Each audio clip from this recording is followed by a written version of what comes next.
In this video, we will show you the specific options available to generate a dynamic next-generation clustered heat map.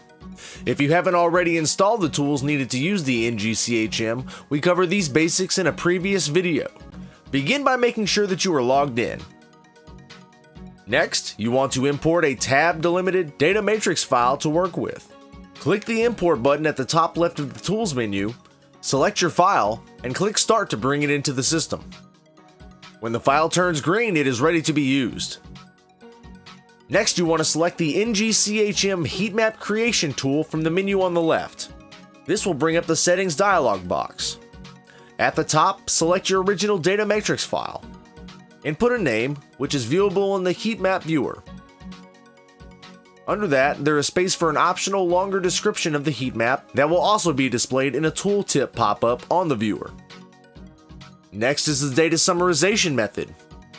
For matrices with more than 1,000 rows or columns, this approach is used to condense data in the summary view. Average is generally the best method to use unless the map contains categorical data where mode would be best. Below that, row and column options are separated into two identical subgroups. This gives you clustering control independent of one another. The ordering method is used to specify how you want your rows and/or columns clustered. The other option is to use the order of the data in the original matrix or to randomize them.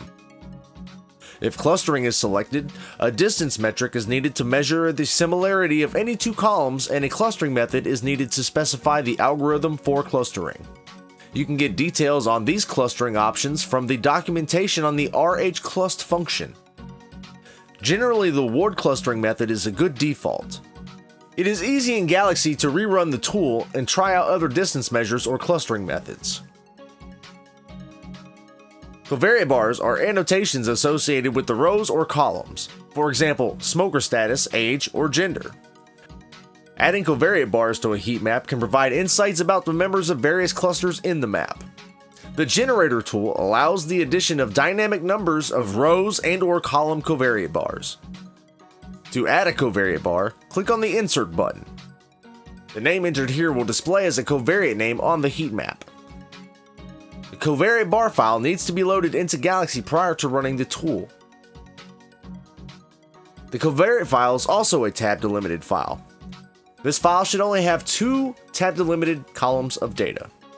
For each row in the file, the first column is used to list the corresponding heat map row label for a row covariant or column label for a column covariant.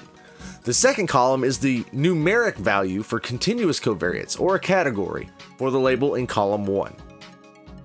There must be a row in all the covariant files for all the corresponding row labels or column labels in the heat map.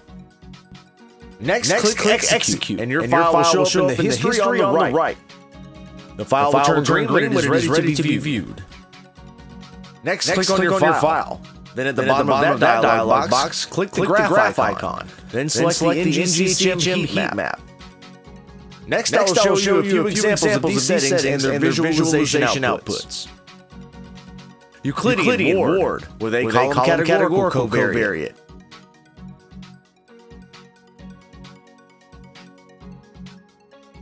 Manhattan ward with no covariant.